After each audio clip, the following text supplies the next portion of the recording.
Në dhjetor të vitit 1988, kur arkivat e sigurimit të shtetit u hapën për herë të parë, hetuesit gjetën diçka që nuk duhej të ekzistonte kurrë. Një dosje e koduar me shënimin YM944, e mbyllur me vulë të kuqe dhe firmën e vet Aranit Çelës.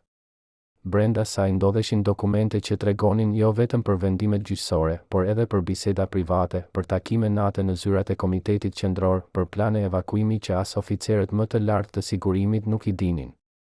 Por vetëm disa orë pas zbulimit, kjo dosje u zhduk pa lënë gjurmë. Kush e mori? Çfarë fshinin ato faqe? Dhe pse, në të gjitha vitet që pasuan, askush nuk guxoi të pyeste për të. Sot, për herë të parë, ne do të flasim për njeriun që mbajti në dorë fatin e mira shqiptarëve, por që vetë arriti të jetojë 95 vjet në heshtje absolute. Aranit Çela nuk ishte thjesht një gjykatës. Ai ishte simboli i ligjit në një vend ku ligji ishte ajo që thoshte partia. Lindur në Vlorë në vitet 20, ai u rrit në një kohë kur Shqipëria po kërkonte identitetin e saj mes kaosit të luftës së dytë botërore. Në moshën 18 vjeç, në mars të vitit 1941, ai tentoi të punësojë në zyrën e regjistrimit të gjendjes gjyqësore në Ministrinë e Drejtësisë.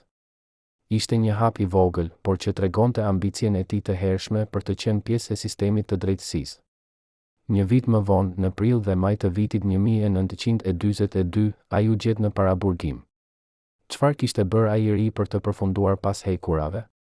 Dokumentet zyrtare nuk japin përgjigje të qarta, por ky episod duket se e formsoi atë. Kur doli nga burgu, Aranit Çela nuk ishte më një djalë i thjesht nga Vlora. Ai kishte kuptuar se pushteti nuk jepet, por merret me durim dhe me njohjen e rregullave të lojës. Në vitet 1948 deri në 1949, Çela u bë ndihmës prokuror në prokurorinë ushtarake. Ishte koha kur Shqipëria po ndërtonte strukturat e saj komuniste dhe çdo institucion kishte nevojë për njerëz besnik. Por besnikëria e Aranit nuk ishte e verbër. Ai studionte, vëzhgonte, mësonte. Në vitet 1949 deri në 1953, ai u dërgua në Bashkimin Sovjetik për të studiuar të drejtën. Këtu, në sallat e ftohta të universiteteve ruse, ai mësoi jo vetëm ligjet, por edhe mënyrën se si sistemi komunist i përdorte ato për të kontrolluar popullin. Kur u kthye në Shqipëri, ai nuk ishte më thjesht një jurist. Ai ishte një arkitekt i sistemit që do të sundonte vendin për dekada të tëra. Por çfarë pa ai në Moskë që e bëri kaq të ftohtë dhe të paepshëm në vendimet e tij? A kishte ai momente dyshimi, apo kishte pranuar plotësisht logjikën e pushtetit absolut? Në vitet 1953 deri në 1954, Çela u bë zëvendës i shefit të degës së hetuesisë së sigurimit të shtetit. Ky ishte një pozicion kyç, sepse këtu vendosej se kush ishte armik dhe kush ishte shok. Çdo dosje që kalonte nëpër duart e tij kishte peshën e një fati njerëzor. Dhe Aranit Çela nuk hezitonte.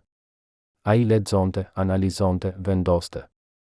Pastaj, në vitet 1954 deri në 1955, ai u bë prokuror në prokurorinë e përgjithshme. Karriera e tij po ngjitej me shpejtësi marramendëse. Por çdo shkallë e re sillte me vete një barë të re. Sa njerëz e urrenin atë në heshtje?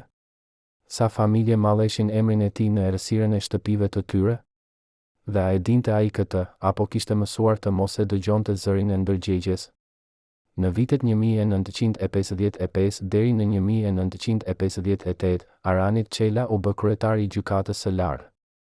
Ishte vetëm 32 vjeç, por tashmë mbante në duar pushtetin më të madh juridik në vend.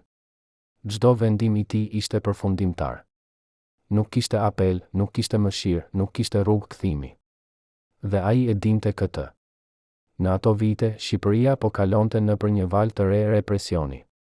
Partia po pastronte radhët e saj, po eliminonte armiqt e popullit, po ndërtonte një shoqëri ku frika ishte cementi që mbante gjithçka bashkë. Dhe Aranit Çela ishte një nga arkitektët kryesor të kësaj frike. Por si e justifikonte ai veten? A besonte ai vërtet se po shërbente drejtësinë, apo kishte pranuar se drejtësia ishte thjesht një mjet i pushtetit? Dhe çfarë ndodhte në ato net kur ai kthehej në shtëpi, pas një dite të gjatë në gjykatë? A flinte ai qetë, apo e mundonin ëndrat? Në vitet 1958 deri në 1966, Çela u bë prokuror i përgjithshëm. Ishte një pozicion edhe më i fuqishëm, sepse tani ai nuk vetëm që gjykonte, por edhe vendoste se kush do të gjykojë.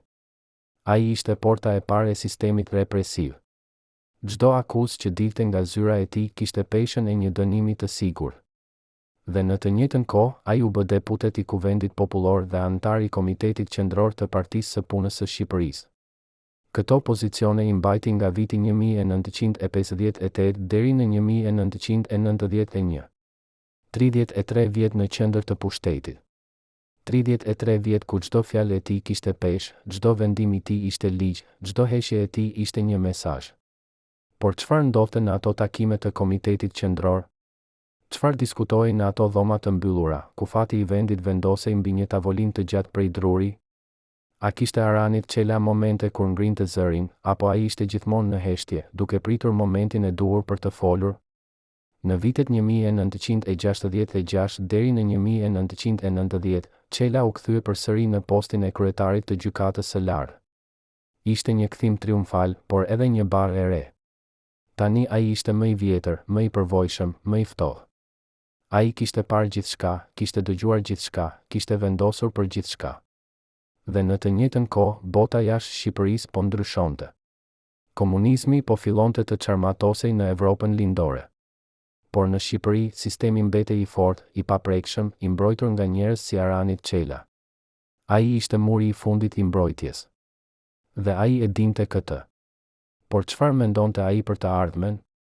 A e shihte ai fundin e sistemit, apo besonte se ai do të zgjaste për gjithmonë?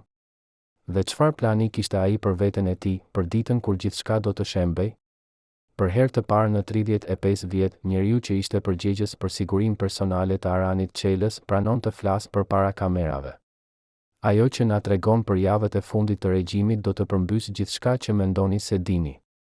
Nga bisedat private mes Aranit dhe bashkëpunëtorëve të tij, te planet e dëshpëruara për të mbrojtur sistemin, te momenti kur ai kuptoi se gjithçka kishte mbaruar. Një dëshmi ekskluzive që do t'ju mbaj me frymën pezull. Ky njeri, le ta quajmë atë Agim, ishte një nga të vetmit 12 persona që dinin gjithçka për Aranit Çelën. Çdo takim sekret, çdo bisedë private, çdo shqetësim që ai kishte. Agim ishte aty në vitet 1980, kur sistemi po fillonte të kërcënohej nga brenda. Ai ishte aty kur Çela merrte telefona në mes të natës, kur ai lexonte raporte që nuk duhej të lexoheshin nga askush tjetër, kur ai ulej vetëm në zyrën e tij dhe shikonte nga dritarja, si të ishte duke pritur diçka të pashmangshme. Ai nuk fliste shumë, tregon Agim. Por kur fliste, çdo fjalë kishte peshë. Dhe në ato muaj të fundit, ai po bëhej gjithnjëherë më i heshtur. Sikur po përgatitej për diçka që ne nuk e kuptonim ende. Në dhjetor të vitit 1989, kur regjimi komunist po shembej në të gjithë Evropën lindore, Shqipëria mbetej e fundit. Muri i Berlinit kishte rënë, Ceaușescu kishte përfunduar tragjikisht në Rumani, dhe edhe në Shqipëri po fillonin të dëgjoheshin zëra të pakënaqur. Por Aranit Çela mbetej në pozicionin e tij.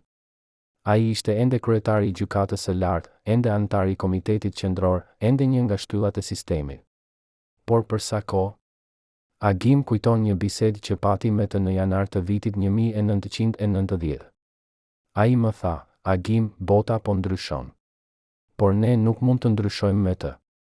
Ne jemi ajo që jemi. Nuk e kuptova atëherë çfarë donte të thoshte. Por tani e kuptoj. Ai e dinte se fundi po vinte, por nuk kishte ku të shkonte. Në mars të vitit 1990, Shqipëria filloi të hapej.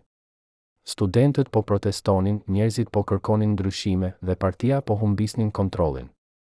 Aranit Çela ishte ende në pozicionin e tij, por tani ai ishte i rrethuar nga një botë që nuk e njihte më. Çdo ditë ai shkonte në zyrë, lexonte dosjet, merrte vendime. Por çdo ditë ai e dinte se sistemi që ai kishte shërbyer për dekada po shembej. Agim tregon se në ato muaj, Çela filloi të shkatëronte dokumente. Ai po digjte dosje. Jo të gjitha, por ato më të rëndësishme. Ato që mund ta komprometonin atë ose të tjerët. Ai po pastronte gjurmën. Por çfarë ishin ato dosje? Çfarë sekretesh mbanin ato? Dhe pse Aranit Çela ndjeu nevojën t'i shkatëronte ato në vend që t'i linte si dëshmi historike? Në qershor të vitit 1990, Partia e Punës e Shqipërisë mbajti kongresin e saj të fundit. Aranit Çela ishte aty, si gjithmonë, ulur në radhët e para, duke dëgjuar fjalët e fundit të një sistemi që po vdiste.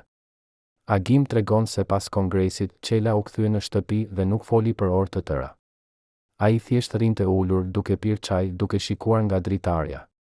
Gruaja e tij e pyeti nëse ishte mirë dhe ai vetëm buzëqeshi. Por ishte një buzëqeshje e trishtuar, sikur ai e dinte se gjithçka kishte mbaruar. Dhe në fakt, kishte mbaruar.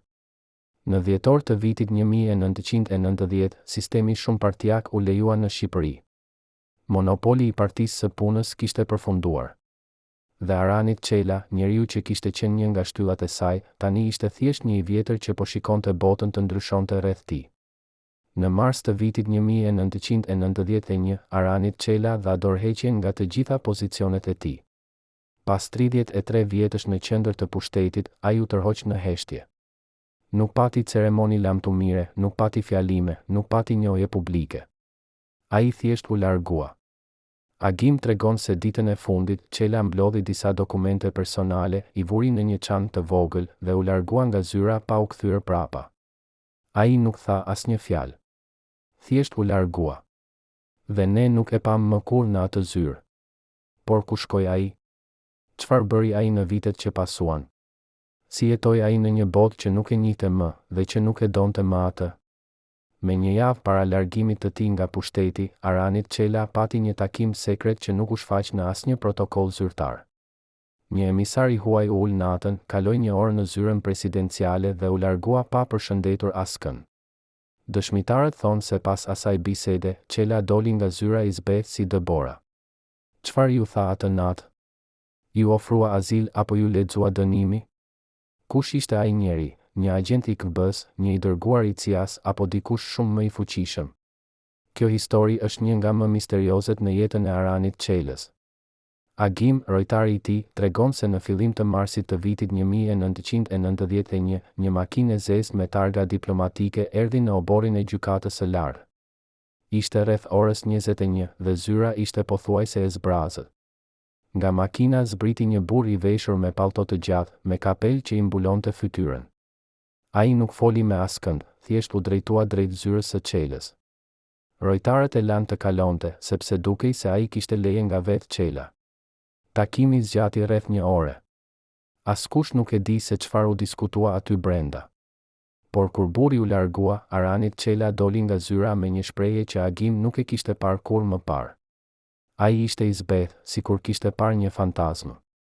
Duart i dridheshin lehtë dhe ai nuk më shikoi në sy kur kaloi pranë meje. Kush ishte ai burr? Ka shumë teori. Disa thonë se ishte një agent i KGB-s, i dërguar për t'i thënë Çelës se Moska nuk do ta mbështeste më sistemin shqiptar.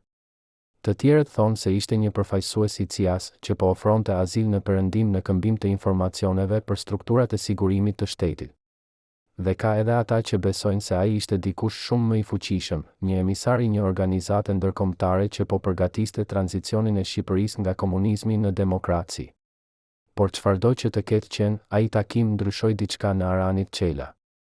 Agim tregon se pas asaj nate, Çela filloi të bëhej edhe më i mbyllur. Ai nuk fliste më për të ardhmen, nuk bënte më plane, nuk diskutonte më për politikë.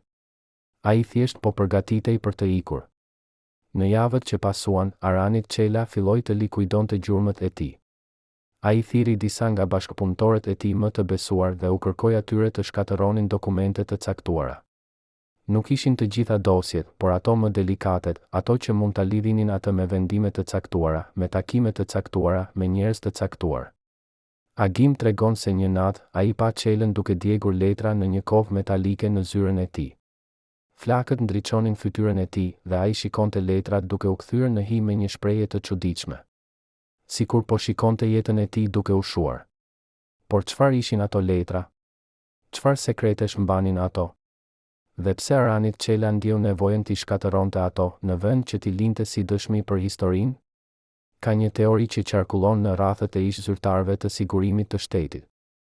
Sipas kësaj teorie, Aranit Çela kishte mbajtur një dosje personale për vite të tëra, një dosje që përmbante informacione për të gjithë anëtarët e lartë të Partisë së Punës.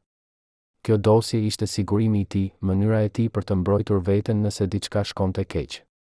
Por pas takimit me emisarin e huaj, ai kuptoi se kjo dosje nuk do ta shpëtonte më. Përkundrazi, ajo mund ta shkatëronte. Kështu që ai vendosi ta shkatëronte atë, së bashku me të gjitha sekretet që ajo mbante. Por a e shkatëroi ai vërtet të gjithë dosjen? Apo mbajti disa faqe, disa dokumente, si një sigurim I fundit për veten e tij? Në prill të vitit 1991, Aranit Çela u largua nga jeta publike. Ai u tërhoq në shtëpinë e tij në Tiranë dhe nuk u pa më në publik për vite të tëra. Njerëzit e harronin atë, ose thjesht nuk donin të kujtonin. Ai ishte një simbol I së kaluarës, një kujtim I një kohe që shumica e shqiptarëve donin ta harronin. Por Aranit Çela nuk vdiq. Ai jetoi. Ai jetoi për dekada të tëra, në heshtje, në izolim, në një botë që nuk e njihte më. Si e bëri ai këtë? Si arriti ai të jetonte 95 vjet, ndërsa shumë të tjerë nga sistemi I vjetër përfunduan tragjikisht? A kishte ai mbrojtje nga dikush? A kishte ai sekrete që e mbronin? Apo thjesht ishte fati? Agim tregon se në vitet e fundit të jetës së tij, Aranit Çela jetonte një jetë shumë të thjeshtë. Ai nuk dilte shumë nga shtëpia, nuk takonte shumë njerëz, nuk fliste shumë për të kaluarën. Ai kalonte ditët duke lexuar, duke dëgjuar radio, duke shikuar televizion. Ai ishte një plak I qetë, I harruar nga bota. Por a ishte ai vërtet I qetë? Apo e mundonin kujtrimet? A mendonte ai për njerëzit që kishte gjykuar, për familjet që kishte shkatëruar, për jetët që kishte ndryshuar me një vendim të vetëm? Agim thot se një herë, në një moment rrallë sinqeriteti, Çela I tha, unë bëra atë që më thanë të bëja. Unë isha një rota në një makinë të madhe. Por ndonjëherë, natën, unë pyes veten, çfarë do të kishte ndodhur nëse kisha thënë jo? Në tetor të vitit 2021, Aranit Çela vdiq në Tiranë. Ai ishte 98 vjeç. Vdekja e tij kaloi pothuajse pa u vënë re. Nuk pati ceremoni të mëdha, nuk pati fjalime, nuk pati njohje zyrtare. Ai u varros në heshtje, ashtu siç kishte jetuar vitet e fundit të jetës së tij. Por edhe në vdekje, ai la pas pyetje. Çfarë sekretesh mori ai me vete në varr? Çfarë dokumentesh shkatërroi ai dhe çfarë dokumentesh mbajti? Dhe a ka ende njerëz që dinë të vërtetën për Aranit Çelën, por që zgjedhin të heshtin? Kjo është historia e gjykatësit të hekur. Një njeri që mbajti në dorë fatin e mirë a shqiptarëve, por që vetë arriti të jetojë 95 vjet në heshtje absolute. Një njeri që ishte në qendër të pushtetit për 33 vjet, por që u largua pa bujë dhe pa lavdi. Një njeri që dinte gjithçka, por që zgjodhi të mos tregojë asgjë. Dhe tani, 30 vjet pas largimit të tij nga pushteti, ne ende po përpiqemi të kuptojmë se kush ishte vërtet Aranit Çela. A ishte ai një shërbëtor besnik I sistemit, apo një njeri që thjesht po përpiqej të mbijetonte? A besonte ai në atë që bënte, apo thjesht po luante një rol? Dhe a kishte ai pendime, apo vdiq duke menduar se kishte bërë atë që duhej? Deri në çastin e fundit besova se do të shpëtonim, thot një ish oficer I gardës personale të Aranit Çelës, duart ende duke I rënë pas 35 vjetësh. Çfarë dinte ky njeri që ne nuk e dim? Këtë mbrëmje, 3 ish antar të rrethit të brendshëm të sigurimit flasin për herë të parë për sekretet që I kanë mbajtur për dekada të tëra. Zbulimi I tyre do të ndryshojë gjithçka që mendoni se dini për ditët e fundit të regjimit. Ata do të na tregojnë për bisedat që dëgjuan pas dyrëve të mbyllura, për planet që u hartuan në errësirë, për momentin kur kuptuan se gjithçka po shembej.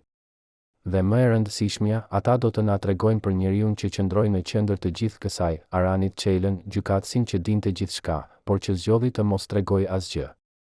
Njëri prej tyre, le ta quajmë Petrit, ishte përgjegjës për sigurinë e dokumenteve në gjykatën e lartë nga viti 1985 deri në 1991.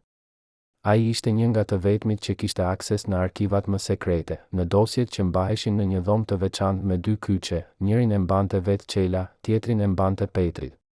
Çdo mbrëmje, para se të largohej, ai kontrollonte personalisht që dera të ishte e mbyllur, kujton Petrit.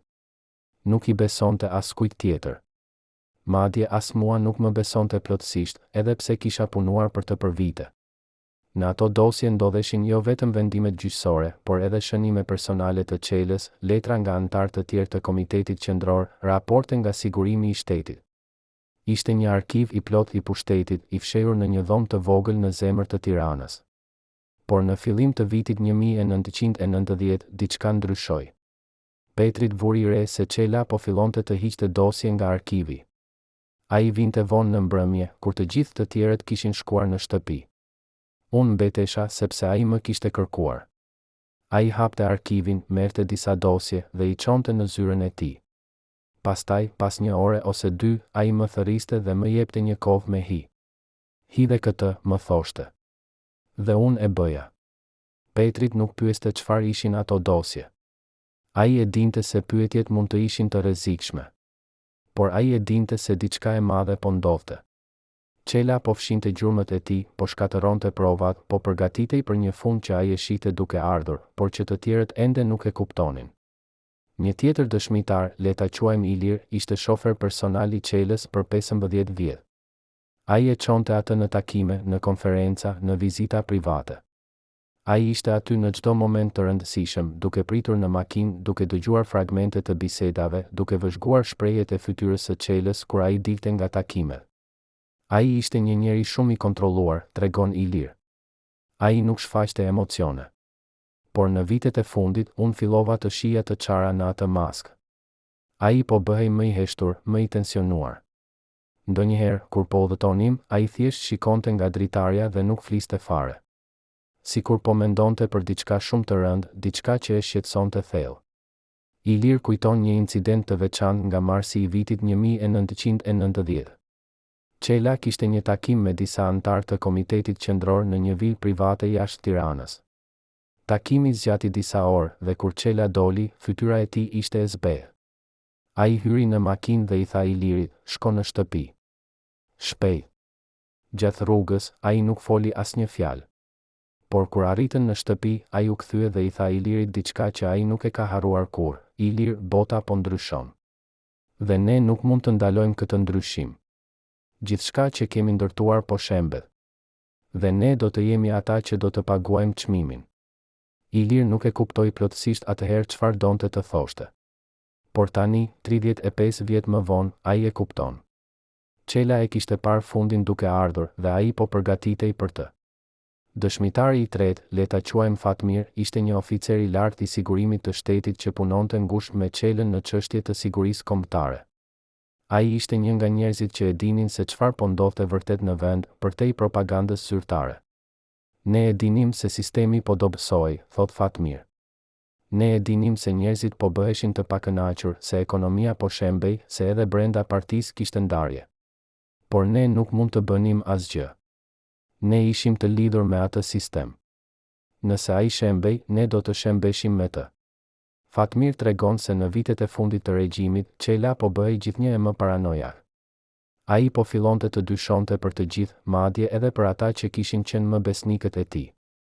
Në një rast, në shkurt të vitit 1990, Çela thiri Fatmirin në zyrën e tij dhe i kërkoi të hetonte një nga gjyqtarët e gjykatës së lartë. Ai mendonte se ky gjyqtar po fliste me njerëz nga perëndimi, se po kalonte informacione, tregon Fatmir. Unë e hetova, por nuk gjeta asgjë. Por Çela nuk u bin. Ai e largoi atë gjyqtar nga posti, pa asnjë shpjegim publik. Thjesht një ditë ai ishte aty, ditën tjetër nuk ishte më. Ky incident tregon se sa i thellë ishte bërë frika e Çelës. Ai nuk po luftonte më kundër armiqve të jashtëm. Ai po luftonte kundër hierave, kundër dyshimeve të veta, kundër një bote që nuk e kontrollonte më. Por çfarë e bëri Aranit Çelën kaq paranojak? Fatmir ka një teori.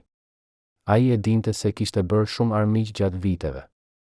Ai kishte gjykuar njerëz, kishte dënuar familje, kishte shkatëruar jetë. Dhe ai e dinte se nëse sistemi shembej, ata njerëz do të kërkonin hakmarrje. Ai nuk kishte frikë nga vdekja. Ai kishte frikë nga turpi, nga gjykimi publik, nga momenti kur e gjithë vendi do të dinte se çfarë kishte bërë ai. Kjo frikë e shtyu atë të marrë masa ekstreme. Ai filloi të shkatëronte dokumente, të largonte njerëz nga pozicionet e tyre, të mbyllej gjithnjë e më shumë në vetvete. Ai po ndërtonte një mur rreth vetes, duke shpresuar se ai mur do ta mbrojë atë nga gjithçka që po vinte. Por a ishte ky mur i mjaftueshëm? Petrit, Ilir dhe Fatmir besojnë se jo. Ata besojnë se Çela e dinte se, pavarësisht nga gjithçka që bënte, ai nuk mund të shpëtonte nga e kaluara e tij. Ai mund të shkatëronte dosjet, por nuk mund të shkatëronte kujtimet e njerëzve. Ai mund të largohej nga jeta publike, por nuk mund të largohej nga historia. Dhe ai mund të jetonte 95 vjet, por çdo ditë e atyre viteve do të ishte e mbushur me peshën e asaj që kishte bërë. Ai ishte një njeri i dënuar të jetojë me sekretet e tij, thot Fatmir.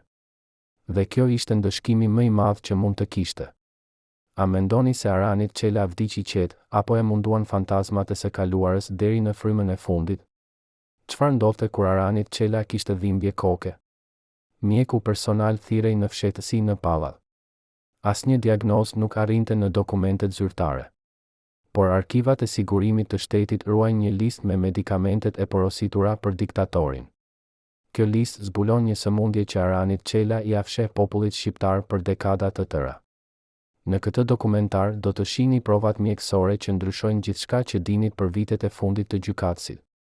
Në arkivat e Ministrisë së Shëndetësisë, të fshehura në një dosje me kodin MS-944, ndodhen dokumentet më sekrete të shëndetit të Aranit Çelës.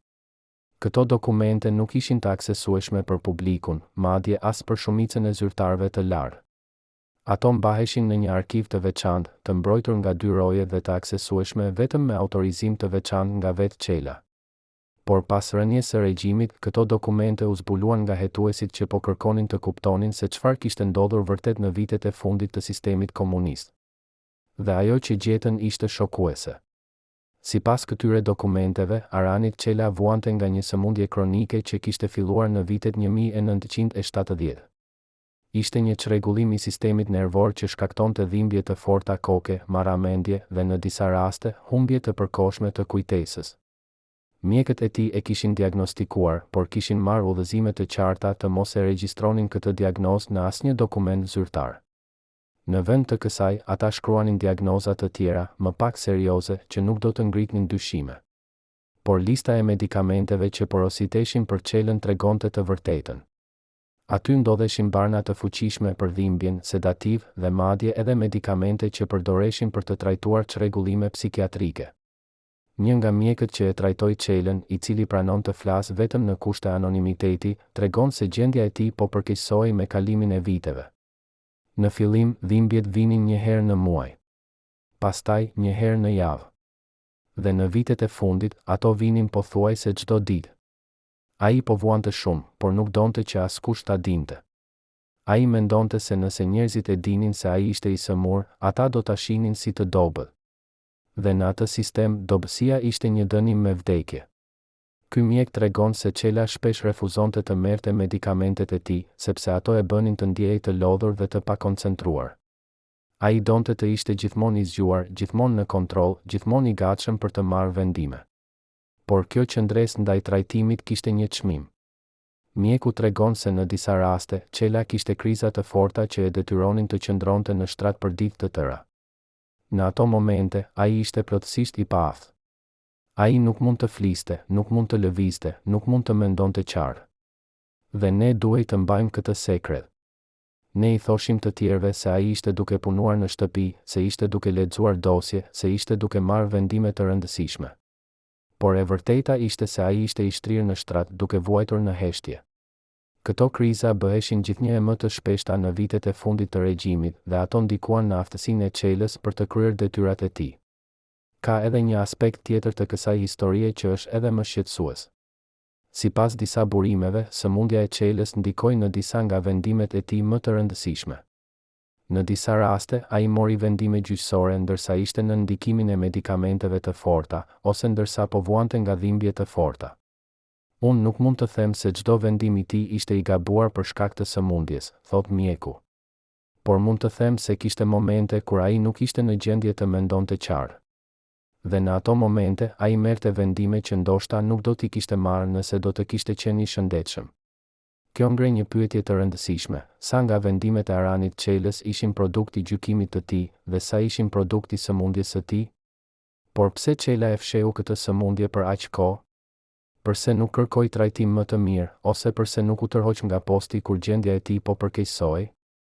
Mjeku ka një shpjegim.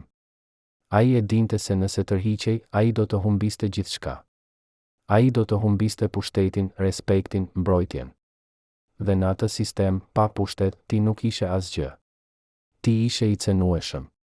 Kështu që ai zgjodhi të vazhdonte, pavarësisht nga dhimbja, pavarësisht nga vuajtja. Ai zgjodhi të mbaj maskën, edhe kur ajo maskë po e shkatëronte nga brenda. Kjo vendosmëri për të mbajtur kontrollin, edhe me çmimin e shëndetit të tij, tregon se sa i thellë ishte lidhja e Çelës me pushtetin. Ai nuk ishte thjesht një gjyqtar. Ai ishte një njeri që kishte bërë pushtetin pjesë të identitetit të tij, dhe patë, ai nuk e dinte se kush ishte. Në vitet pas largimit të tij nga jeta publike, sëmundja e Çelës vazhdoi të përkeqësohej. Por tani, pa presionin e punës, pa nevojën për të mbajtur maskën, ai filloi të merrte trajtim më të rregull. Mjeku tregon se në vitet e fundit të jetës së tij, Çela ishte relativisht i qetë. Ai kishte pranuar gjendjen e tij. Ai e dinte se nuk kishte shumë kohë të mbetur, dhe ai po përpiqej të jetonte sa më mirë që të mundej. Por edhe në ato vite, ai nuk foli kurrë publikisht për sëmundjen e tij. Ai e mbajti atë sekret deri në fund, ashtu siç kishte mbajtur aq shumë sekrete të tjera gjatë jetës së tij. A mendoni se kjo heshtje ishte një akt krenarie, apo një akt frike? Në pallatin e Aranit Çelës ekzistonin tunele dhe bunker që as arkitektët zyrtar nuk i njohin edhe sot.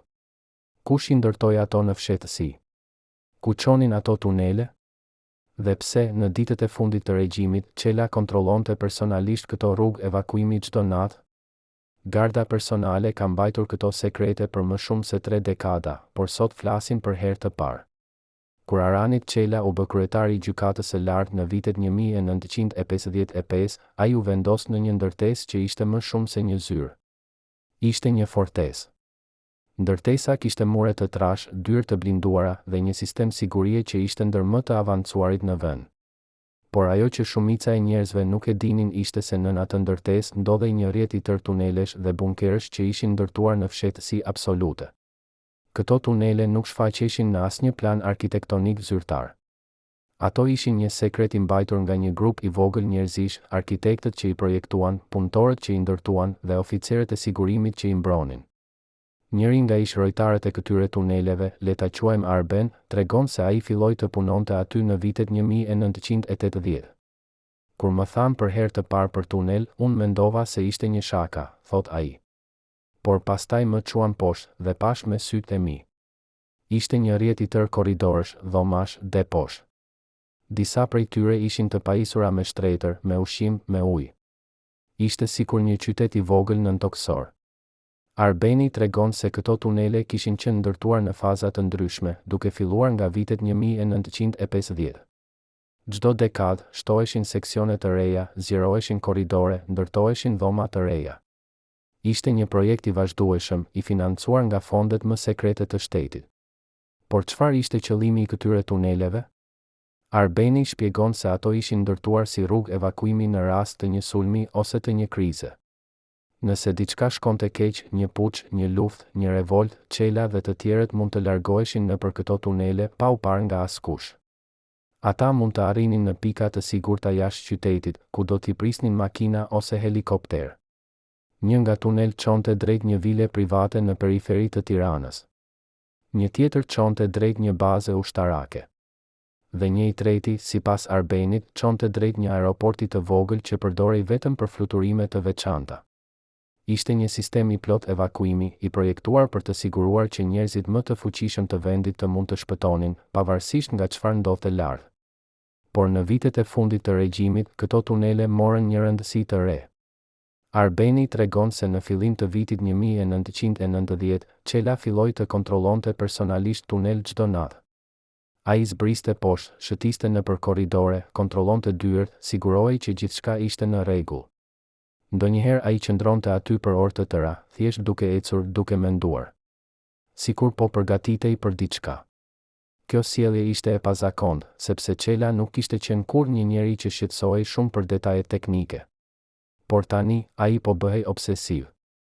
Ai donte të dinte çdo gjë për tunel, sa kohë do të duhej për të arritur në secilën pikë dalse, çfarë furnizimesh ndodheshin në çdo bunker, sa njerëz mund të strehohen aty. Arbeni ka një teori për këtë sjellje. Ai e dinte se fundi po vinte. Ai e shihte se çfarë po ndodhte në Evropën lindore. Muri i Berlinit kishte rënë, Ceaușescu kishte përfunduar tragjikisht, sistemet të tjera komuniste po shembej. Dhe ai e dinte se Shqipëria nuk do të ishte e ndryshme.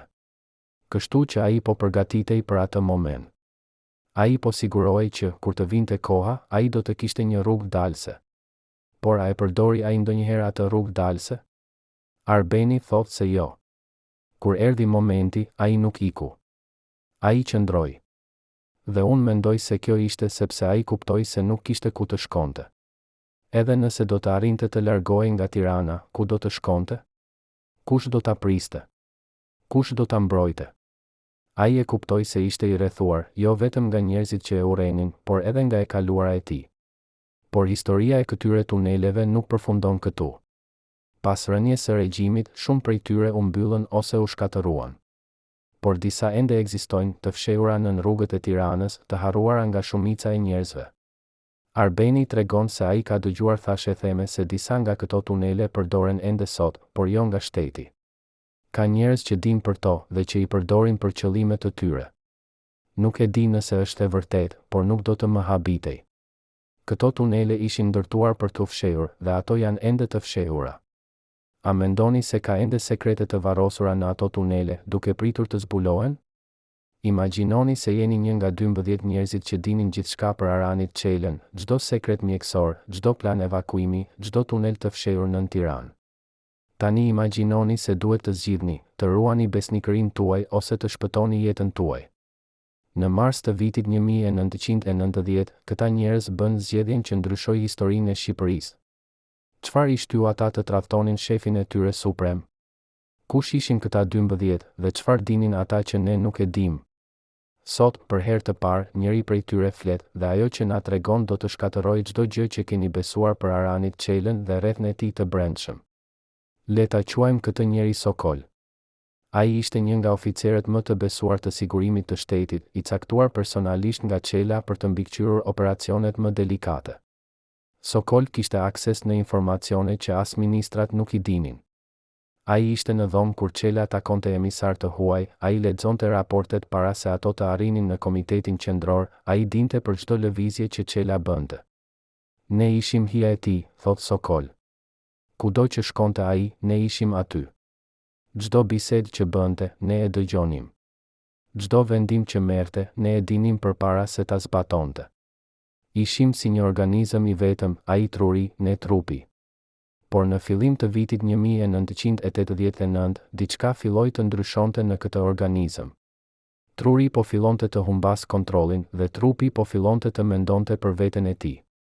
Sokol tregon se grupi i 12 oficerëve kishte një kod të brendshëm që nuk shkruhej kurrë, por që të gjithë e kuptonin, ne jemi një.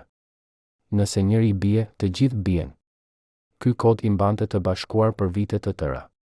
Por në shkurt të vitit 1989, njëri prej tyre, le ta quajmë Genc, erdhi në një takim të fshehtë me një propozim të çuditshëm. Ai na tha se kishte marrë një mesazh nga jashtë, kujton Sokol. Dikush nga perëndimi po ofronte mbrojtje për ne, por vetëm nëse ne jepnim informacione për Çelën dhe për strukturat e sigurimit. Në fillim, ne menduam se ishte një provokacion. Ne menduam se Çela po na testonte, se po shihte kush do të tradhtonte. Por Genc insistoi. Ai tha se kishte prova, se kishte parë dokumente, se kjo ishte e vërtetë. Kjo propozim shkaktoi një ndarje të thellë në grup. Disa besonin se duhej të qëndronin besnik ndaj Çelës, pavarësisht nga çfarë po ndodhte. Të tjerët mendonin se sistemi po shembej dhe se ata duhej të shpëtonin veten. Ishte një luftë e brendshme, thot Sokol. Ne ishim miq, vëllezër, kolegë. Por tani po shiheshim njëri tjetrin me dyshim. Kush ishte me Çelën? Kush ishte kundër tij? Kush po mendonte për veten e tij? Ishte një periudhë e tmerrshme, sepse ne e dinim se çdo vendim që merrnim mund të ishte i fundit. Në fund, grupi u nda në dy, 6 që vendosën të qëndronin besnik dhe 6 që vendosën të bashkëpunonin me perëndimin. Sokol ishte ndër ata që zgjodhen të bashkëpunonin. Nuk ishte një vendim i lehtë, thot ai. Por unë e shija se çfarë po ndodhte. Unë e shija se Çela po humbiste kontrollin, se sistemi po shembej, se ne do të ishim viktimat e para kur gjithçka të mbaronte. kështu që zgjodha të shpëtoja veten. Por çfarë informacionesh dhan ata? Sokol nuk dëshiron të hyjë në detaje, por ai thotë se ato ishin mjaft për të hapur sytë e botës për atë që po ndodhte në Shqipëri. Ai tregon se ata dhanë dokumente për strukturën e sigurimit të shtetit, për metodat e përdorura për të kontrolluar popullatën, për lidhjet e Çelës me lider të tjerë komunistë në rajon. Ne nuk donim të shkatëronim vendin, thot Sokol. Por ne donim të shpëtonim veten. Dhe nëse kjo do të thoshte të tregoje të vërtetën për atë që po ndodhte, atëherë kështu qoftë. Por a e dinte Çela për këtë tradhti? Sokol beson se po. Ai ishte shumë i zgjuar për të mos e kuptuar. Ai e shihte se diçka po ndodhte, se njerëzit e tij po largoheshin prej tij. Por ai nuk mund të bënte asgjë. Sepse nëse ai fillonte të arrestonte njerëzit e tij më të besuar, ai do të tregonte dobësi. Dhe dobësia ishte gjëja e fundit që ai mund të shfaqte. Në prill të vitit 1990, Sokol dhe 5 të tjerët u larguan nga Shqipëria. Ata u strehuan në vende të ndryshme perëndimore, ku u dhanë identitete të reja dhe mbrojtje. Ishte sikur të lindja përsëri, thot Sokol. Por edhe sot, 32 vjet më vonë, unë ende ndihem fajtor. Jo për Çelën, ai meritonte atë që i ndodhi. Por për shokët që lanë pas, për ata që zgjodhen të qëndronin besnik dhe që paguan çmimin. Nga 6 që qëndruan, 3 u arrestuan pas rënies së regjimit. 3 të tjerët zhdukën pa lënë gjurmë. Unë nuk e di se çfarë u bë me ta, thot Sokol. Por unë mund të imagjinoj. Dhe kjo imagjinat më mundon çdo natë. A mendoni se tradhtia e këtyre 12 njerëzve ishte një akt heroizmi, apo thjesht një luftë e dëshpëruar për mbijetesë? Sigurimi i Aranit Çelës ruante dosje speciale me kodin UM544, dosje aq sekrete sa ekzistonin vetëm 3 kopje në të gjithë vendin. Në këto dosje ndodheshin informacione për shëndetin e vërtet të gjykatësit, për planet e evakuimit në rast revolucioni dhe për diçka shumë më shokuese, marrëdhëniet e vërteta midis Çelës dhe të afërmve të regjimit. Pse këto dosje u shkatëruan pikërisht në ditën kur ai dha dorëheqjen nga të gjitha pozicionet?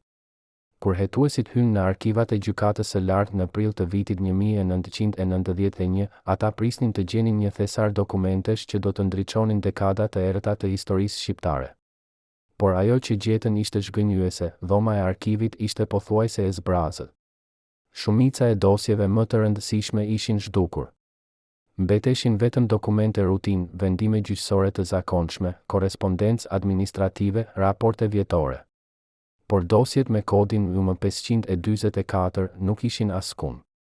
Ishte sikur dikush kishte pastruar gjithçka, thot një nga hetuesit, i cili pranon të flasë vetëm në kushte anonimiteti.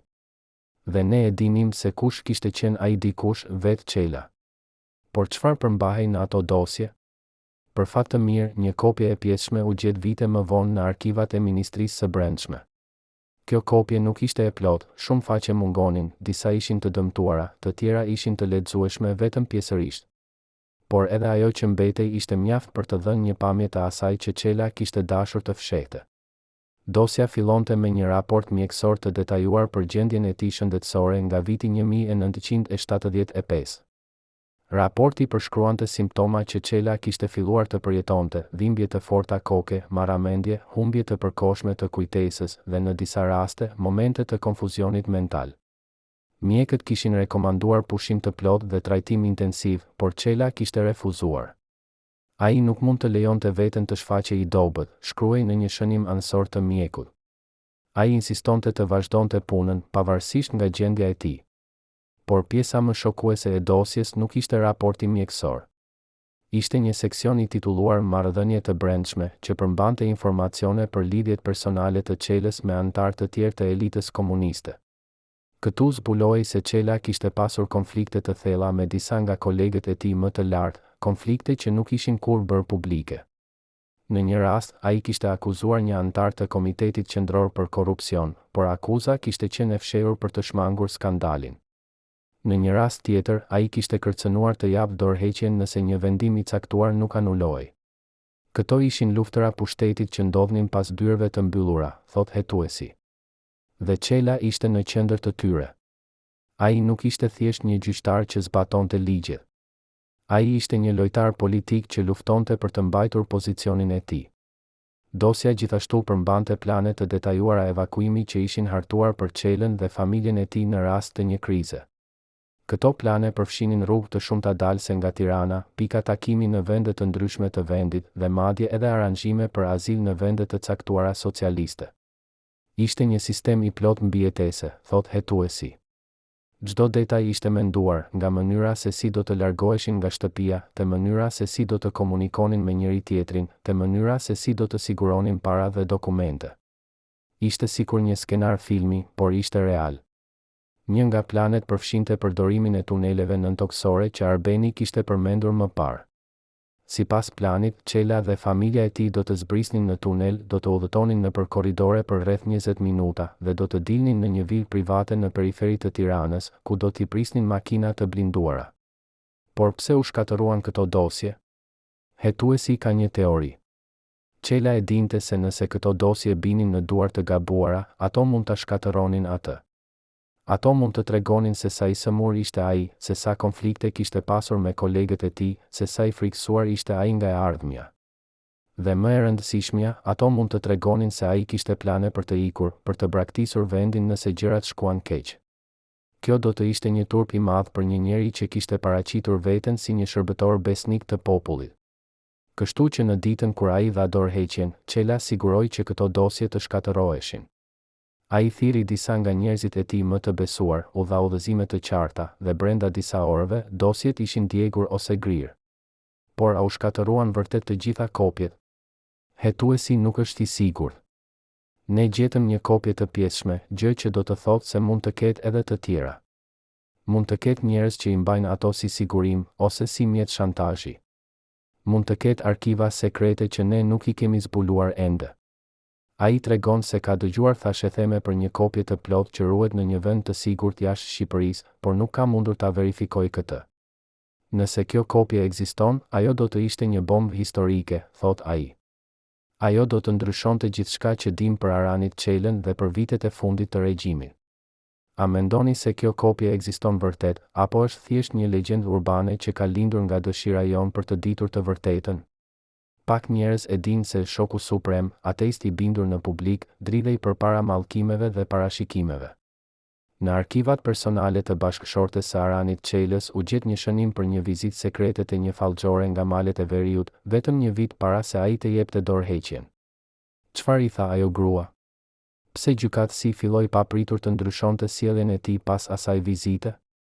Sot zbulojmë fytyrën mistike dhe paranoike të regjimit. Në dhjetor të vitit 1988, Aranit Çela bëri diçka që askush nuk e priste, ai udhëtoi në fshehtësi në një fshat të largët në malet e veriut. Ky udhëtim nuk u regjistrua në asnjë dokument zyrtar, nuk u përmend në asnjë raport, nuk u pa nga askush përveç disa njerëzve të zgjedhur me kujdes. Por një shënim i shkurtër në ditarin personal të bashkëshortes së tij, i zbuluar vite më vonë, tregon se ai udhëtim ndodhi dhe se ai kishte një qëllim të veçantë. Sot në shkoj në mal, shkruante ajo. Ai nuk më tha pse, por unë e di. Ai po kërkon përgjigje që ne nuk mund t'ia japim. Kush ishte ne? Dhe çfarë përgjigje po kërkonte Çela? Sipas burimeve që kanë njohuri për këtë udhëtim, Çela shkoi për të takuar një grua të vjetër që jetonte në një shtëpi të izoluar në maj të një kodre. Kjo grua ishte e njohur në rajon si një fallxore e fuqishme, dikush që mund të shihte të ardhmen dhe të lexonte shenjat që të tjerët nuk i shihnin. Ajo nuk ishte një mashtruese zakonshme, thot një nga banorët e fshatit, i cili kujton atë kohë. Ajo ishte e vërtetë. Njerëzit vinin nga e gjithë Shqipëria për ta parë atë, edhe pse ishte e rrezikshme. Nëse partia zbulonte se po vizitoje një fallxore, mund të përfundoje në burg. Por Çela nuk u friksua nga ky rrezik. Ai shkoi, i shoqëruar nga vetëm një rojtar, dhe kaloi disa orë në shtëpinë e gruas. Çfarë ndodhi në atë takim? Askush nuk e di me siguri, sepse as Çela dhe as rojtari nuk folën kurrë për të. Por ka disa versione të historisë që kanë qarkulluar ndër vite. Sipas një versioni, gruaja i tha Çelës se ajo shihte një stuj të madhe duke ardhur, një stuj që do të shkatëronte gjithçka që ai kishte ndërtuar. Ajo i tha se ai kishte dy zgjedhje, të përpiqej të ndalonte stuën dhe të shkatërohej me të, ose të largohej dhe të shpëtonte veten. Sipas një versioni tjetër, gruaja i tha se ajo shihte një tradhti të madhe, dikush shumë afër tij po planifikonte ta rrëzonte. Dhe sipas një versioni të tretë, gruaja i tha se ajo shihte vdekjen e tij, jo një vdekje fizike, por një vdekje simbolike, një fund të gjithçkaje që ai kishte qenë. Pavarësisht se cili version është i vërtet, një gjë është e qartë, pas asaj vizite, Çela ndryshoi. Rojtari që e shoqëroi atë tregon se gjatë rrugës së kthimit, Çela nuk foli asnjë fjalë. Ai thjesht shikonte nga dritarja, me një shprehje që nuk e kisha parë kurrë më parë, thot rojtari. Ishte sikur ai kishte parë diçka që e kishte tronditur thellë, diçka që e kishte bërë të dyshonte për gjithçka. Në javët që pasuan, Çela filloi të ndryshonte sjelljen e tij. Ai u bë më i mbyllur, më i dyshimt, më i frikësuar. Ai filloi të kontrollonte gjithçka rreth tij me një obsesion të ri. Ai filloi të largonte njerëz nga pozicionet e tyre pa shpjegim. Ai filloi të shkatëronte dokumente që më parë i kishte ruajtur me kujdes. Por pse një njeri si Çela, një ateist i deklaruar, një besimtar i shkencës dhe i logjikës, do të shkonte te një fallxhore? Një psikolog që ka studiuar sjelljen e liderëve autoritar ka një shpjegim. Kur njerëzit humbasin kontrollin mbi jetën e tyre, ata shpesh kthehen te besime iracionale, thot ai. Ata kërkojnë përgjigje në vende ku shkenca nuk mund t'u japë. Dhe Çela po humbiste kontrollin. Ai po shihte se bota rreth tij po ndryshonte, se sistemi që ai kishte shërbyer po shembej, se ardhmja e tij ishte e pasigurt. Kështu që ai shkoi te fallxhoria, duke shpresuar se ajo do t'i jepte diçka që askush tjetër nuk mund t'i jepte, sigurinë. Por ai gjeti ai atë siguri? Duket se jo. Përkundrazi, vizita duket se e bëri atë edhe më të pasigurt, edhe më të frikësuar, edhe më të vetmuar. Ka edhe një aspekt tjetër të kësaj historie që është edhe më intrigues. Sipas disa burimeve, Çela nuk ishte i vetmi lider i lartë që vizitoi atë fallxhore. Ka thashë theme se edhe të tjerë nga elita komuniste shkuan te ajo, duke kërkuar këshilla për të ardhmen e tyre. Ishte sikur një epidemi frike, thot një historian që ka studiuar atë periudhë. Këta njerëz që kishin sunduar me dorë të hekur për dekada, që kishin paraqitur veten si të pagabueshëm, tani po dridheshin nga frika. Dhe ata po ktheheshin te besime që ata vetë kishin përpjekur të shkatëronin. Kjo ironi nuk i shpëtoi askujt. Njerëzit që kishin ndaluar fen, që kishin mbyllur kishat dhe xhamit, që kishin dënuar besimtarët, tani po kërkonin ngushëllim te një fallxhore në mal. A ishte kjo një shenjë e dëshpërimit të tyre, apo një shenjë e hipokrizisë së tyre? Gruaja e vjetër vdiq në vitet 1995, duke marrë me vete sekretet e saj. Askush nuk e di me siguri se çfarë u tha Çelës atë ditë në dhjetor të vitit 1988. Por efekti i asaj bisede ishte i qartë. Çela u kthye nga ai udhëtim si një njeri i ndryshuar, më i frikësuar, më i dyshimt, më i vetmuar. Dhe në muajt që pasuan, ai mori vendime që do ta përcaktonin fatin e tij dhe fatin e vendit. A ishte vizita te fallxhoria një moment kthese në jetën e tij? Apo ishte thjesht një simptom e një krize më të thellë që tashmë kishte filluar? Dhe a mendoni se parashikimet e asaj gruaje u realizuan, apo ishin thjesht fjalë të paqena që Çela i interpretoi sipas frikrave të tij? Në sejfin personal të gjykatësit u gjet një listë e shkruar me dorë. Nuk ishte një listë blerjesh, por një listë ekzekutimi. 15 emra të gjeneralëve dhe të afërmve që duhej të eliminoheshin pas festave. Kjo copë letre shpjegon gjithçka.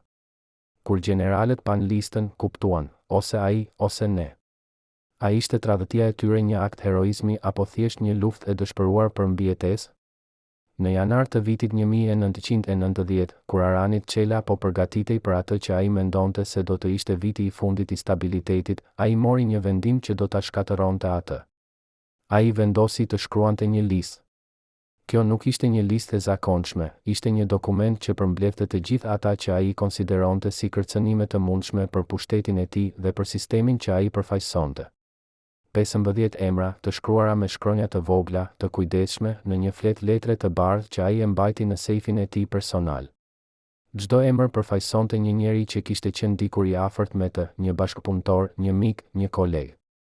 Por tani, në sytë e Çelës, ata ishin bërë armiq. Pse e shkroi ai këtë listë? Një nga ish bashkëpunëtorët e tij, i cili pa listën pas rënies së regjimit, ka një teori. Çela po bëhej gjithnjë e më paranojak. Ai po shihte tradhti kudo. Ai po dëgjonte thashë theme, po lexonte raporte, po interpretonte çdo veprim si një shenjë dyshimi. dhe ai vendosi se duhej të vepronte para se të ishte shumë vonë. Kjo listë ishte plani i tij, një plan për të pastruar radhët, për të eliminuar kërcënimet, për të siguruar se ai do të mbetej në pushtet. Por si planifikonte ai ta zbatonte këtë plan? Sipas disa burimeve, ai kishte ndërmend ta bënte pas festave të fundvitit, kur vëmendja e të gjithëve do të ishte e shpërqendruar. Ai do të thërriste secilin prej tyre individualisht, do t'i akuzonte për tradhti dhe do t'i largonte nga pozicionet e tyre, ose edhe më keq. Por lista nuk mbeti sekret për gjallë. Në shkurt të vitit 1989, njëri nga rojtarët e Çelës, le ta quajmë Bujar, pa listën aksidentalisht kur po pastronte zyren. Ai nuk duhej të ishte aty, por Çela kishte harruar të mbyllte sejfin. Bujar pa emrat dhe zemra i ndaloi.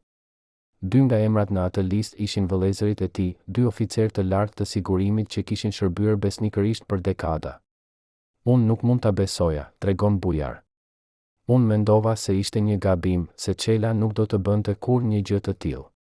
Por pastaj kuptova, ai po planifikonte të shkatëronte familjen time. Bujar nuk humbi kohë. Ai kopjoi listën në fshehtësi dhe ia dha vëllezërve të tij. Dhe ata, nga ana e tyre, ia treguan të tjerëve që ishin në listë. Kur 15 njerëzit e listës mësuan se emrat e tyre ishin aty, ata kuptuan se kishin vetëm dy zgjedhje, të prisnin të eliminoheshin ose të vepronin të parët. Ata mblodhen në fshehtësi në një vilë private jashtë Tiranës në mars të vitit 1989. Ishte një takim i tensionuar, plot me akuza dhe kundërakuza, me frikë dhe zemërim. Disa nga ne mendonim se duhej të shkojmë te Çela dhe t'i kërkojmë shpjegime, tregon një nga pjesëmarrësit, i cili pranon të flasë vetëm në kushte anonimiteti. Por të tjerët thanë se kjo do të ishte vetvrasje. Nëse ai e dinte se ne e dinim për listën, ai do të vepronte menjëherë. Kështu që ne vendosëm të veprojmë të parët. Por çfarë do të thoshte të veprojmë të parët? Ata nuk kishin fuqi ta rrëzonin Çelën drejt për drejt, ai ishte shumë i fuqishëm, shumë i mbrojtur, shumë i lidhur me strukturat e pushtetit. Por ata kishin diçka tjetër, informacione. Ata dinin sekrete për Çelën që askush tjetër nuk i dinte. Ata dinin për sëmundjen e tij, për planet e tij të evakuimit, për konfliktet e tij me anëtar të tjerë të Komitetit Qendror. Dhe ata vendosën të përdornin këto informacione si një armë. Ata filluan të hedhin dyshime për Çelën në rrafet e lartë të partisë. Ata filluan të sugjeronin se ai po humbiste kontrollin, se ai po bëhej i paparashikueshëm, se ai po rrezikonte stabilitetin e sistemit. Dhe ngadalë, shumë ngadalë, ata filluan të ndërtonin një koalicion kundër tij. Në prill të vitit 1989, koalicioni ishte mjaft i fortë për të vepruar. Ata shkuan te disa nga anëtarët më të lartë të Komitetit Qendror dhe u paraqitën provat e tyre, kopjen e listës, raportet mjekësore, dokumentet për planet e evakuimit. Ata argumentuan se Çela po bëhej një kërcënim për sistemin, se ai po vepronte nga paranoja dhe jo nga logjika, se ai duhej të largohej nga pozicionet e tij para se të ishte shumë vonë. Dhe në mënyrë të habitshme, argumentet e tyre u dëgjuan. Komiteti Qendror, i cili kishte mbështetur Çelën për dekada, tani po fillonte të dyshonte për të. Në fund të muajit, Çelës ju kërkua të japë dorëheqjen nga të gjitha pozicionet e tij. Nuk ishte një kërkesë, ishte një urdhër. Dhe Çela, duke kuptuar se nuk kishte zgjedhje, pranoi. Por a ishte kjo tradhti apo vetëm mbrojtje? Pjesëmarrësit në atë koalicion kanë mendime të ndryshme. Disa besojnë se ata shpëtuan veten dhe vendin nga një njeri që po bëhej gjithnjë e më i rrezikshëm. Të tjerët besojnë se ata thjesht luajtën të njëjtën lojë që Çela kishte luajtur për vite, lojën e pushtetit, ku mbijetesa është gjithçka. Ne nuk ishim heronj, thot njëri prej tyre. Ne ishim njerëz të frikësuar që po përpiqeshin të mbijetonin. Dhe nëse kjo do të thoshte të tradhtonim njeriun që na kishte mbrojtur për vite, atëherë kështu qoftë. Sepse ai po planifikonte të bënte të njëjtën gjë me ne. A mendoni se kjo ishte drejtësi, apo thjesht një cikël tjetër dhune dhe tradhtie? Për herë të parë në 35 vjet, njeriu që ishte përgjegjës për intervistën e parë të Aranit Çelës pas largimit nga pushteti pranon të flasë përpara kamerave. Ajo që na tregon për ato ditë të fundit do të përmbysë gjithçka që mendoni se dini. Nga bisedat private mes Aranit dhe familjes së tij, te planet e dëshpëruara për të mbrojtur trashëgimin e tij, te momenti kur ai kuptoi se gjithçka kishte mbaruar. Një dëshmi ekskluzive që do t'ju mbaj me frymën pezull. Le ta quajmë këtë njeri mentor. Ai ishte një gazetar i ri në vitet 1990, i cili kishte marrë detyrën e pamundur të intervistonte Aranit Çelën pas largimit të tij nga jeta publike. Askush nuk mendonte se ai do të pranonte, tregon mentor. Ai kishte refuzuar të gjitha kërkesat për intervista për muaj të tërë. Por për ndonjë arsye, ai pranoi të fliste me mua. Ndoshta sepse unë isha i ri dhe i panjohur, ndoshta sepse ai mendonte se unë nuk do të isha shumë i ashpër. Ose ndoshta sepse ai thjesht kishte nevojë të fliste me dikë, kushdo qoftë. Intervista u zhvillua në shtëpinë e Çelës në Tiranë në maj të vitit 1991, vetëm disa javë pas largimit të tij nga pozicionet e tij. Mentor kujton se kur hyri në shtëpi, ai u habit nga thjeshtësia e saj. Unë prisja një pallat, diçka madhështore, diçka që do të reflektonte pushtetin që ai kishte pasur. Por ishte thjesht një shtëpi e zakonshme, e vjetër, me mobilje të vjetruara dhe mure që kishin nevojë për ngjyrosje. Ishte sikur ai kishte jetuar gjithmonë si një njeri i thjeshtë, edhe pse ne e dinim se nuk ishte kështu. Çela e priti atë në një dhomë të vogël që përdorej si bibliotekë. Ai ishte i veshur thjesht, me një triko të vjetër dhe pantallona të rehatshme. Fytyra e tij ishte e lodhur, sytë e tij të thellë dhe të trishtuar. Ai dukej si një plak i thjeshtë që kishte jetuar një jetë të gjatë dhe të vështirë, thot mentor. Por kur filloi të fliste, zëri i tij ende kishte atë autoritet, atë forcë që të bënte të dëgjoje. Intervista zgjati rreth 2 orë dhe mentor thot se ajo ishte një nga përvojat më intensive të jetës së tij. Ai nuk foli shumë për të kaluarën. Ai nuk donte të diskutonte për vendimet që kishte marrë, për njerëzit që kishte gjykuar, për sistemin që kishte shërbyer. Ai thjesht thoshte, unë bëra atë që më thanë të bëja. Unë isha një rrota në një makinë të madhe. Por kur e pyeta nëse kishte pendime, ai heshti për një kohë të gjatë. Pastaj ai tha, çdo njeri ka pendime. Por pendimet nuk ndryshojnë të kaluarën. Ato vetëm të mundon në të tashmen. Mentor thot se në atë moment, ai pa diçka në sytë e Çelës që nuk e kishte pritur, dhimbje. Nuk ishte dhimbje fizike. Ishte dhimbje shpirtërore, dhimbje e dikujt që e dinte se kishte bërë gjëra që nuk mund të rregulloheshin. Një nga momentet më të fuqishme të intervistës erdhi kur mentor e pyeti për familjen e tij. Çela foli për bashkëshortën e tij, për fëmijët e tij, për nipërit dhe mbesat e tij. Ai tha se ata ishin gjëja e vetme që e mbante të gjallë. Ai tha se pa ata, ai nuk do të kishte asnjë arsye për të vazhduar. Dhe pastaj ai tha diçka që më tronditi, unë shpresoj se ata nuk do të gjykohen për atë që kam bërë unë. Unë shpresoj se ata do të kenë mundësinë të jetojnë jetën e tyre, pa peshën e emrit tim. Mentor thot se në atë moment, ai kuptoi se Çela nuk ishte thjesht një figurë historike, një simbol i një sistemi të vjetër. Ai ishte një njeri me frikë dhe shpresa, me dashuri dhe pendime, me një jetë që kishte qenë shumë më komplekse se sa çdo narrativ e thjesht mund të përshkruante. Por intervista nuk u botua kurrë. Mentor tregon se pas intervistës, ai u kontaktua nga disa zyrtarë të lartë që i kërkuan të mos e botonte atë. Ata thanë se nuk ishte koha e duhur, se vendi po kalonte nëpër një tranzicion të vështirë, se botimi i intervistës mund të shkaktonte tensione. Unë protestova, por ata ishin të qartë, nëse e botoja, do të kishte pasoja. Kështu që mentor e ruajti intervistën në arkivat e tij personale për 33 vjet. Dhe tani, për herë të parë, ai po e ndan atë me botën. Unë mendoj se njerëzit kanë të drejtë ta dinë, thot ai. Ata kanë të drejtë të dëgjojnë zërin e Aranit Çelës, jo si një simbol, por si një njeri. Dhe pastaj ata mund të gjykojnë vetë. Mentor tregon se pas intervistës, ai dhe Çela mbetën në kontakt për disa vite. Ai më telefononte ndonjëherë, thjesht për të biseduar. Ai fliste për librat që po lexonte, për lajmet që po dëgjonte, për ndryshimet që po shihnin në vend. Ai nuk ishte i lumtur me ato ndryshime, ai mendonte se shumë gjëra po shkuan keq, se vendi po humbiste drejtimin. Por ai gjithashtu e kuptonte se ai nuk kishte më asnjë rol për të luajtur. Ai ishte një relikt i së kaluarës dhe e kaluara nuk kishte vend në të ardhmen. Në një nga bisedat e tyre të fundit, në vitet 2000, Çela i tha mentorit, unë kam jetuar shumë gjallë. Kam parë shumë. Dhe tani jam gati të shkoj. Por para se të shkoj, dua të di, a do të më kujtojnë njerëzit? Dhe nëse po, si do të më kujtojnë? Mentor nuk dinte se çfarë t'i përgjigjej. Dhe edhe sot, ai nuk e di. A mendoni se Aranit Çela meriton të kujtohet dhe nëse po, si? Në tetor të vitit 2021, Aranit Çela u largua nga kjo botë në Tiranë. Ai ishte 98 vjeç. Vdekja e tij kaloi pothuajse pa u vënë re, një njoftim i shkurtër në gazetat lokale, një ceremoni e vogël private, një varrim i qetë në një varres në periferi të qytetit.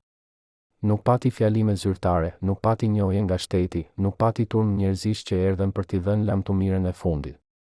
Ai u largua ashtu siç kishte jetuar vitet e fundit të jetës së tij, në heshtje, në izolim, në një botë që nuk e njihte më dhe që nuk e donte më atë. Por çfarë ndodhi me ata që ishin rreth tij? 15 njerëzit që e tradhtuan atë patën fate të ndryshme. Disa prej tyre vazhduan karrierat e tyre në sistemin e ri, duke u përshtatur me ndryshimet dhe duke gjetur vende të reja në strukturat e pushtetit. Të tjerët u tërhoqën nga jeta publike, duke jetuar në anonimitet dhe duke u përpjekur të harronin të kaluarën. Dhe disa, sipas thashethemeve, u larguan nga vendi, duke kërkuar një fillim të ri në vende të tjera. Por të gjithë ata mbartën peshën e asaj që kishin bërë, tradhtinë e një njeriu që dikur i kishte mbrojtur, por që pastaj kishte bërë një listë me emrat e tyre. Shqipëria ndryshoi shumë pas rënies së regjimit komunist. Sistemi shumëpartiak u vendos, ekonomia u liberalizua, kufit u hapën. Njerëzit filluan të udhëtonin, të studiojnë jashtë, të ndërtonin jetë të reja. Por ndryshimi nuk erdhi pa dhimbje.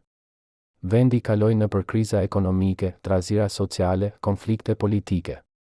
Dhe në mes të gjithë kësaj, figura si Aranit Çela u bën simbole të një të kaluare që shumë njerëz donin ta harronin, por që nuk mund ta harronin plotësisht. Sepse e kaluara nuk zhduket thjesht. Ajo mbetet si një hije, duke na kujtuar se nga kemi ardhur dhe çfarë kemi qenë. Por ka ende pyetje që mbeten pa përgjigje. Çfarë ndodhi me dosjet që Çela shkatërroi? A ekziston ende kopja e plotë e dosjes UM544 diku në një arkiv sekret? Kush ishin vërtet njerëzit që e tradhtuan atë dhe çfarë motivesh kishin ata? A ishte lista e ekzekutimit reale, apo ishte thjesht një produkt i paranojës së tij? Dhe më e rëndësishmja, çfarë mësimesh mund të nxjerrim nga jeta e Aranit Çelës, një njeri që mbajti në dorë fatin e mirë a shqiptarëve, por që vetë arriti të jetojë 98 vjet në heshtje absolute? Ndoshta e vërteta është se nuk ka një përgjigje të vetme. Ndoshta Aranit Çela ishte shumë gjëra në të njëjtën kohë, një shërbëtor besnik i sistemit, një njeri i friksuar që po përpiqej të mbijetonte, një gjyqtar që besonte se po bënte atë që ishte e drejtë, dhe një njeri që në fund të jetës së tij u mundua nga pendimet. Ndoshta ai ishte një pasqyrë e kohës së tij, një kohë kur linja midis heroizmit dhe tradhtisë, midis drejtësisë dhe padrejtësisë, midis të mirës dhe të keqes, ishte shumë më e turbulltë se sa na pëlqen të mendojmë. Dhe ndoshta kjo është arsyeja pse historia e tij ende na tërheq. Sepse ajo na kujton se historia nuk është e bardhë dhe e zezë. Ajo është e mbushur me nuanca, me kompleksitete, me njerëz që bëjnë zgjedhje të vështira në rrethana të vështira. Dhe ajo na kujton se çdo njeri, pavarësisht nga sa pushtet ka pasur ose sa gjëra ka bërë, në fund është thjesht një njeri me frikë dhe shpresa, me forcë dhe dobësi, me jetë që fillon dhe që përfundon, duke lënë pas pyetje që ndoshta nuk do të kenë kurrë përgjigje të plota.